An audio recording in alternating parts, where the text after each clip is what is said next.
Bom, aqui é só para mostrar para vocês, a gente falou de Sobradinho, né? Como que era considerado o maior lago construído do mundo, né? E perdeu para a construção desse aqui na China, né?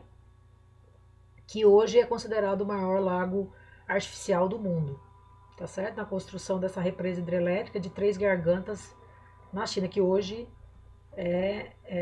gera 1,3 milhões de pessoas foram deslocados para que houvesse a conclusão desse trabalho. Então vocês imaginem aí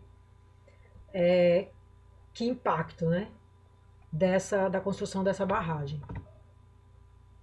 No Brasil também, um outro tipo de ambiente lacustre, né, construído também, são os açudes. Né? O Brasil, desde o Império, já se construía açudes, né? O primeiro açude e um dos mais famosos e um dos maiores que a gente tem no Brasil é esse açude Cedro, que fica no Ceará, né? E esses açudes eles começaram a ser construídos em maior quantidade depois daquele período de seca que o Nordeste enfrentou, que foi entre 1944 e 1945, né? E aí começou a se construir. O Ceará até hoje ele sofre, né, com seca, né, gente? Com falta de água, até hoje. Então aí tem o açude de Castanhão também, veja o tamanho desse açude de Castanhão. E tem esse açude de Araras, né? Nós temos 6 açudes muito grandes no Brasil, né? São os chamados 6 açudes principais no Brasil. E esses 3 estão dentro dos 6 principais açudes do Brasil. Esses açudes, gente, eles servem. E tem os açudes pequenos, né? Inclusive aqui próximo de Petrolina, a gente tem o açude Federação, o açude Pau-Ferro, que já foi até alvo de estudos, né? O pessoal da Embrapa e tal. Vou mostrar para vocês aqui no decorrer da aula. Então, esses açudes menores também, que são espalhados aí pelo Nordeste, né? E que todos eles têm a importância de acumular água, né? É claro que em algumas épocas esses açudes também secam, dependendo, né, da falta de chuva, esses açudes também secam, os açudes menores, né? E essa população, essa comunidade acaba dependendo de caminhão-pipa, né? Que não resolve, né, o problema daqui. Além disso, a gente tem também as cisternas, né? Que também foram muito utilizadas, ainda são utilizadas aqui no Nordeste, né? Mas que também, se não chover, né, como aproveitamento de água de chuva, né, essas cisternas, tem toda a ligação dela, que também se a gente tivesse presencial, a gente ia na Embrapa ver todos os tipos de aproveitamento, né, de água de chuva que a gente tem, para poder lidar com o semiárido, para poder conviver com o semiárido. Né? Antigamente se falava na saída das pessoas daqui, né, dos nordestinos para outras regiões do país em função da seca. E com tecnologia, ao longo do tempo, né, e boa vontade política, a gente foi vencendo esses problemas, né, do Nordeste, dos locais onde chove pouco, com tecnologia, né, com conhecimento, para que as pessoas pudessem ficar na sua terra, plantar. Então você tem hoje, né, coisas que a gente não tinha antigamente, né, a zona de sequeiro, né, o que você pode, como que você pode enfrentar esses períodos com falta de água, né? Tem a própria transposição do Rio São Francisco. Então vejam que ao longo de algumas décadas já foi se tentando resolver o problema da seca aqui no Nordeste, que não é um problema que não tem solução, né? A gente sempre soube que tinha solução, mas que faltava, na verdade, vontade política para que isso fosse sendo resolvido, né? Aqui no Nordeste, um dos lugares que mais sofre com falta de água é o Ceará, né? E aqui nessa região semiárida também, né? Mas a gente tem essa maravilha chamada Rio São Francisco, né? Os projetos de irrigação com uso de tecnologia, maneiras de economizar a água, né? Irrigação por gotejamento para evitar desperdício de água, enfim. Quando se quis, né? Quando se colocou isso como uma meta para se resolver esse problema e fazer com que as pessoas não saíssem daqui e fossem para outros lugares, longe da família, né? E às vezes chegavam lá e eram marginalizadas, né? Não tinham ninguém, não tinham emprego, não tinham nada, então saíam de um problema e entravam em outro problema. Hoje não. Hoje essas pessoas, elas são capazes de ficar aqui, não precisam sair daqui, basta que tenha, por exemplo, o açude construído, né? Os carros-pipa para levar água, né? As próprias cisternas, que às vezes não chove, mas também servem como um reservatório de água dos carros-pipa. Enfim, aos poucos essa situação foi sendo ao longo do tempo resolvida. Não é perfeita, mas foi tendo uma boa vontade para se resolver. Bom, pessoal, então agora a gente vai entrar numa parte que fala sobre a classificação dos lagos, né, desses lagos que eu falei da gênese, da formação deles, e agora a gente vai classificar esses lagos de acordo com o número e com o tipo de circulação que ocorre nele, tá certo? Então esse desenho aqui, essa figura é uma figura clássica, né? Que a gente vai falar muito dessa figura durante toda a disciplina de limnologia, porque é a figura que a gente utiliza para explicar uma coisa extremamente importante, que é o metabolismo de ambientes aquáticos. Tá certo? Nossa, professora, metabolismo de ambiente. Exatamente. Metabolismo de ambiente aquático, né? Então, o que a gente vê nessa figura, né, que vocês podem ver nessa figura, é que existe um processo de circulação dentro de um corpo d'água, mesmo que aquele corpo d'água seja um corpo d'água lêntico, ou seja, de água parada, né, de água estagnada, que na verdade não está estagnada, né? Vai ter alguns momentos em que a água essa circulação não vai ocorrer, eu vou dizer. Mas de maneira geral, o que a gente vê é que tanto a temperatura como a profundidade, né, interferem nesse metabolismo que a gente vai falar. Né? Então a gente fala em estratificação, formação de estratos. Né? Se vocês perceberem essa figura, a gente tem aí, né, uma parte superficial, essa parte superficial onde está escrito ali tensão superficial, evaporação. Né? O que você tem ali? Você tem uma camada superficial, onde a luz do sol incide diretamente, né? Faz com que haja nesse local um aumento da temperatura na água, em função dessa luz que chega nesse ambiente aquático. E com luz e sais minerais, a gente tem o que mesmo? Fotossíntese. Quem é que está nessa região? Os produtores, o fitoplâncton. Relembrando, né? O plâncton, ele é formado pelo fitoplâncton e pelo zooplâncton. Ambos ficam nessa região, porque vocês se lembram que o zooplâncton se alimenta do fitoplâncton, né? E o fitoplâncton como produtor, ele serve de alimento para peixes, para o zooplâncton, né? E mantém a cadeia trófica desse ambiente aquático. Por que eles precisam estar na superfície? Por conta da luz. Ah, mas eu não tenho fitoplâncton nas regiões mais profundas? Posso ter. Aí aquela aulinha lá de protista, que a gente aprendia o quê, né? A fisiologia, por exemplo, das cianobactérias. As cianobactérias também compõem o fitoplâncton. E como é que essas cianobactérias se comportavam, né? Vocês se lembram que elas tinham adaptações? Muitas delas, mesmo na ausência de luz, mesmo assim, conseguem fazer fotossíntese. Né? Elas possuem aqueles heterocistos, acinetos, lembram disso? E até mesmo conseguem captar o mínimo de luz possível para conseguir sobreviver, né? Durante um momento em que não está tão favorável para ela sobreviver. Ela, mesmo assim, ela ainda consegue, ela faz parte do fitoplâncton, né? Os nutrientes, né, que vão estar ali favorecendo o aparecimento delas e o boom delas, que a gente vai falar mais para frente, né? Então vejam que essa localização, nesse local mais superficial, a gente diz que essa parte aí, a produção é maior que a respiração.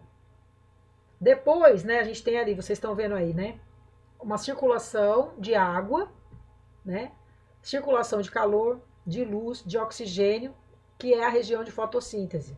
Né? Lembrando que o oxigênio é o produto da fotossíntese, né? Então eu tenho a temperatura, tenho luz, tenho nutriente, fotossíntese, e aí como produto eu tenho oxigênio. Então essa área, essa região, ela é oxigenada. Depois a gente tem uma região meio intermediária, né, onde a produção e a respiração são iguais, tá? E depois a gente tem uma parte mais embaixo, onde a luz já não entra tanto, isso vai depender, obviamente, da profundidade, né? Quanto mais profundo, menos luz ainda chega no fundo. Não chegando luz, eu não posso ter produtor no fundo. Por quê? Porque eles precisam de luz, né? Mesmo os mais adaptados, eles conseguem ficar até de uma determinada faixa. Lá embaixo de tudo, nessa região mais profunda, já próxima do sedimento, uma outra coisa que eu queria combinar com vocês, gente. Sedimento, a gente fala sedimento, seria o solo que tem a água sobre ele. Então, tudo que a gente fala, por exemplo, no rio, né? Não tem uma água que está em cima de um solo, tem a terra lá embaixo onde a gente caminha, né? Pronto. Aquele local lá embaixo é convencional chamar de sedimento. Então, solo, a gente usa o termo solo para ambiente terrestre. Para ambiente aquático, o solo é chamado de sedimento. Tem água sobre ele, sedimento, tá certo? Então, nessa figura aí, onde vocês estão vendo o sedimento, na parte mais embaixo aí, é uma região onde eu tenho muito mais agora respiração e menos produção. A respiração é mais alta e a produção é menor. Por quê? Porque não tem luz, né? Eu não tenho luz nessa região, a temperatura é menor nessa região, porque conforme eu vou descendo em profundidade, vai ficando mais frio. A gente consegue perceber isso quando a gente mergulha, né? Às vezes até na piscina tem estratificação, ou num rio tem estratificação. Lá em cima a água está quentinha, quando você mergulha está frio lá embaixo, a estratificação é isso, né? Então a temperatura lá embaixo, ela é menor, é mais frio embaixo. E como você tem um evento de respiração e de degradação e de decomposição por conta das bactérias que estão nesse sedimento, decompondo tudo aquilo que vai morrendo lá de cima e vai caindo lá embaixo, plantas aquáticas, zooplâncton, fitoplâncton, todos eles morrem, né, gente? Então, eles vão caindo lá embaixo no sedimento e o sedimento vai degradando esses organismos. Então, eu vou tendo uma diminuição do oxigênio, eu tenho uma área anóxica. Apesar de eu ter bactérias ali, tenho bactérias aeróbicas e anaeróbicas ali, naquela parte de baixo, tá certo? Mas são bactérias extremamente adaptadas, mas é uma área com pouco oxigênio, ou com quase nenhum oxigênio, né? Entenderam? Então, quando eu tenho essa figura, é muito clássica em limnologia, e a gente precisa entender bem ela, porque a partir daí a gente vai entender uma série de coisas. Então, algumas questões sobre essa figura, né? O calor é transferido por condução. O vento ajuda na movimentação da massa de água, misturando. Veja só, faltou eu falar sobre isso, né? Então, em alguns períodos do dia, eu vou ter o quê? Eu vou ter vento. Em outros momentos do dia eu não vou ter vento. No momento em que eu tiver vento, eu vou ter a circulação de água.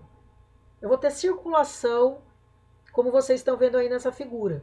Então, o vento é muito importante para desestratificar o ambiente aquático.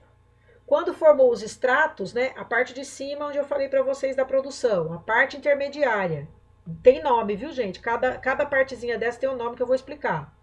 Então, a parte de cima, a parte intermediária do meio e a parte do fundo, esses estratos, por isso que chama estratificação, porque formam estratos. O vento é capaz de desestratificar. Venta, circula tudo isso e ele desestratifica. Então, em algumas épocas do ano, ou em alguns momentos do dia, você pode ter eventos de estratificação e desestratificação. Depende da quantidade de vento. Por isso que aqui está dizendo, o vento ajuda na movimentação da massa de água misturando. Então, a estratificação, ela ocorre de acordo com o hemisfério. Quando a gente está em clima temperado, né, naqueles países de clima temperado, os corpos d'água geralmente eles vão ter uma circulação que vão depender da estação do ano. Porque em clima temperado, vocês sabem que a gente tem primavera, verão, outono e inverno muito bem definido, né? Então, a depender da época do ano, eu vou ter momentos de estratificação e não estratificação. Quando eu estou num clima tropical, em corpos d'água tropicais, a estratificação pode ser diária ou durante a primavera, verão e outono e desestratificado durante o inverno, quando eu tenho temperaturas menores e a ação dos ventos. Quando eu tenho primavera, verão e outono, aí eu vou ter temperaturas maiores e não vou ter tanto vento. Então eu vou ter um momento de estratificação.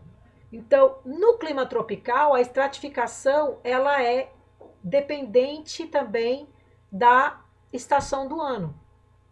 Tá bom? Agora, voltando aqui, esqueci de falar uma coisa, um detalhezinho, né? Aqui no Brasil, no clima, é clima tropical, certo? Mas aqui no Nordeste, a gente tem lagos, aqui no semiárido, né? Lagos e lagoas no semiárido, porque o Nordeste também tem uma área de zona da mata, né? Que é próxima do litoral e que chove muito, enfim. Mas aqui no semiárido, eu tenho lagoas muito pouco profundas, né? Muito rasas, né? E isso é uma característica de lagoa já, né? Elas são mais rasas do que os lagos. Lembra que eu falei no começo da aula das diferenças entre lagoa, laguna e lago? Então, as lagoas, então, aqui elas são bem rasas, né? E nós temos períodos que a temperatura é muito alta e venta muito aqui no Nordeste, né? Temperaturas muito altas, né? E o processo de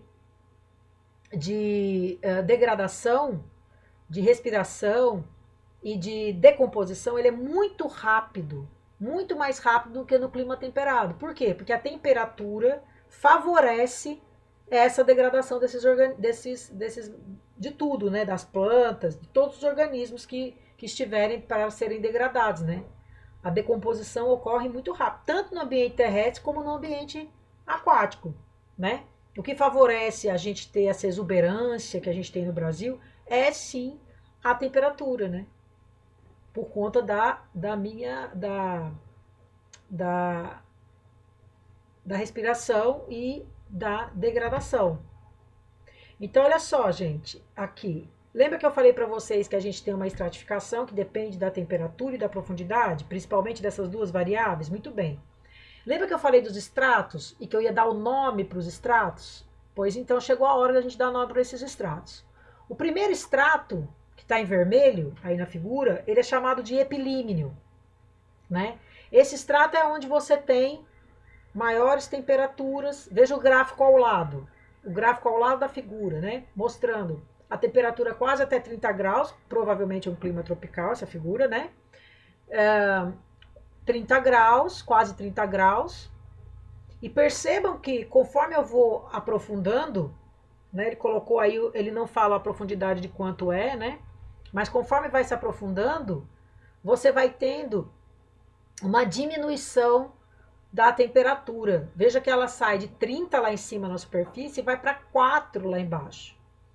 O primeiro estrato é onde então você tem uma temperatura mais alta, uma maior incidência de luz e a produção maior a produção maior que a degradação, que a decomposição, que a respiração. Depois você tem uma faixa intermediária chamada de metalímnio, onde reprodução, pessoal, desculpa, onde produção e decomposição, ou produção e respiração, são iguais. E depois a gente tem uma faixa, um estrato mais embaixo, chamado de hipolímnio. Esse hipolímnio é onde eu falei para vocês que a temperatura é menor, menos oxigênio, né? E maior profundidade. E o hipolímino, ele tem uma grande comunicação com o sedimento, como eu falei para vocês anteriormente, né? Esse sedimento ele vai se comunicar muito com o hipolímino, porque é no sedimento que estão as bactérias que vão propiciar uma série de processos que vão ocorrer aí nesse local, principalmente com relação a nutrientes, por exemplo, amonificação, nitrificação, denitrificação, muitos desses processos, né, vão ocorrer aí no hipolímino que a gente vai aprender ao longo da disciplina, tá bom? Então guardem bem esses estratos e em que momentos ocorre a estratificação, né? Então se você observar aqui essas duas figuras, uma no verão, outra no inverno, está mostrando um padrão de estratificação térmica em lago tropical. Esse lago aí fica em Minas, né? No sudeste. Então veja, ele tem uma profundidade de 1 metro, não é isso? E você consegue ver que a temperatura no verão, ela vai quase até 30 graus e a gente tem a estratificação. Metalímino e hipolímino, ela cai para 24, por aí, né? Mais ou menos, ou até menos de 24.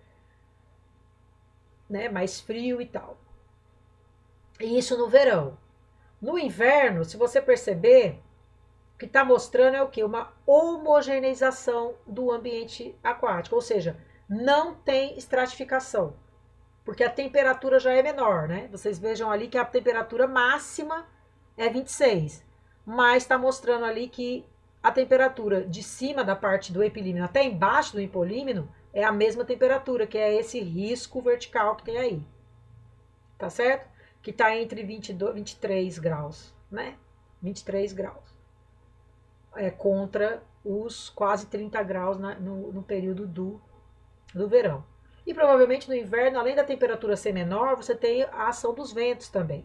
E aí você tem a homogeneização desse ambiente. Ah, professora, mas por que isso é importante? Isso é importante, gente, porque essa estratificação vai me dar todas as condições para os organismos, ou não condições para os organismos.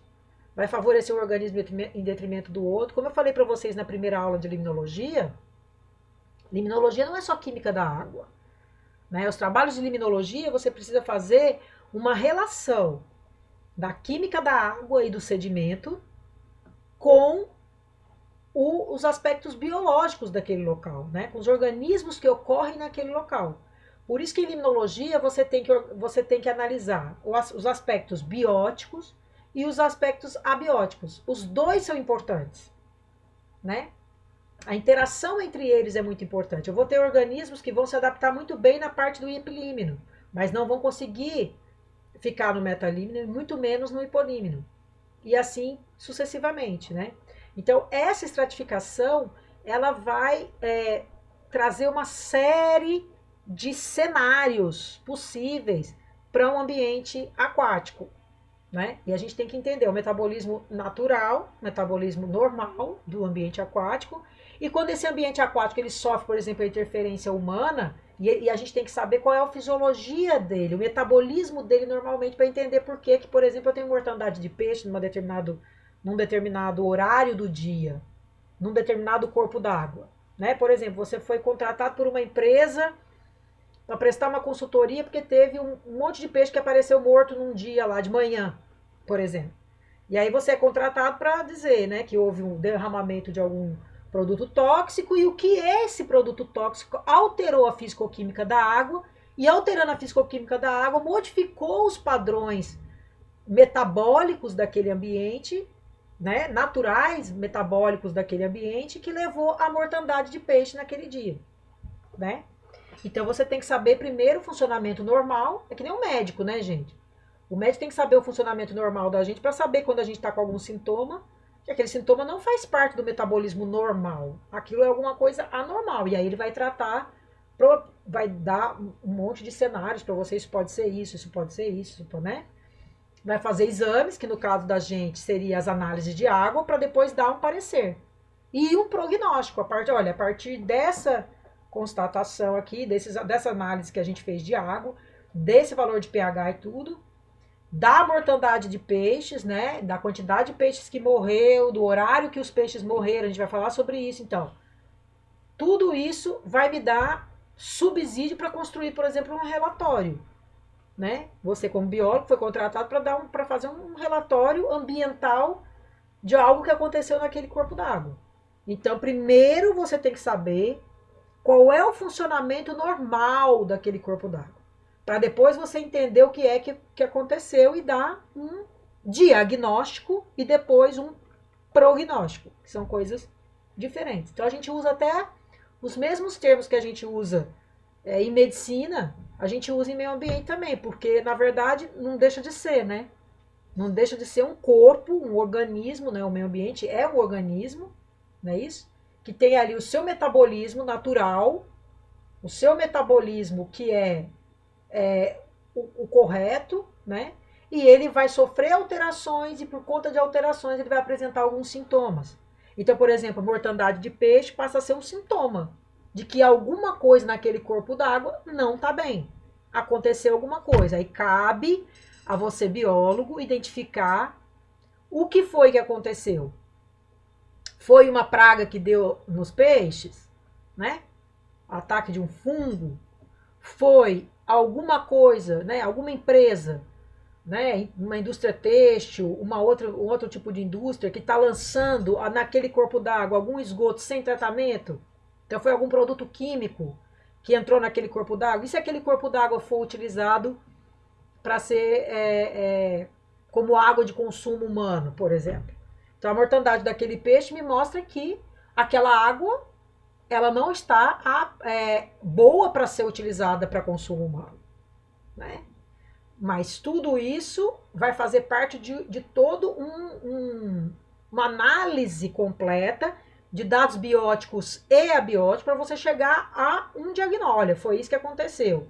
Ali está havendo um aporte de nutrientes de uma indústria XYZ que está colocando esse produto químico e esses peixes morreram por isso, porque o pH aconteceu isso, o oxigênio diminuiu, parará, e eles morreram, né? Para que você possa tomar as atitudes, né, as medidas cabíveis para aquela empresa responder pelo que ela fez, né? E parar de fazer para que não ocorra novamente. Porque caso ocorra, aí você vai ter um prognóstico. Olha, se continuar, vai acontecer, ao longo do tempo vai acontecer isso, isso, isso, isso. Entenderam, pessoal? Então aqui só mais uma figura mostrando uma lagoa estratificada, né? Uma outra figura aí mostrando para vocês os estratos, né? E o lodo orgânico, que é o sedimento, né? E mostrando também que tanto a temperatura como a profundidade, né? Como o oxigênio também possuem relação. Conforme diminui a temperatura, diminui também o oxigênio. Veja que o oxigênio chega a um nível crítico na parte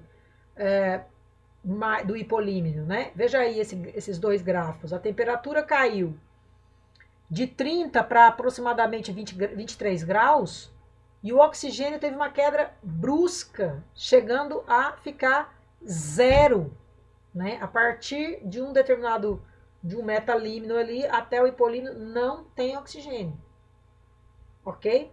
Então, são duas variáveis que são diretamente proporcionais. Quando eu altero uma, eu altero a outra.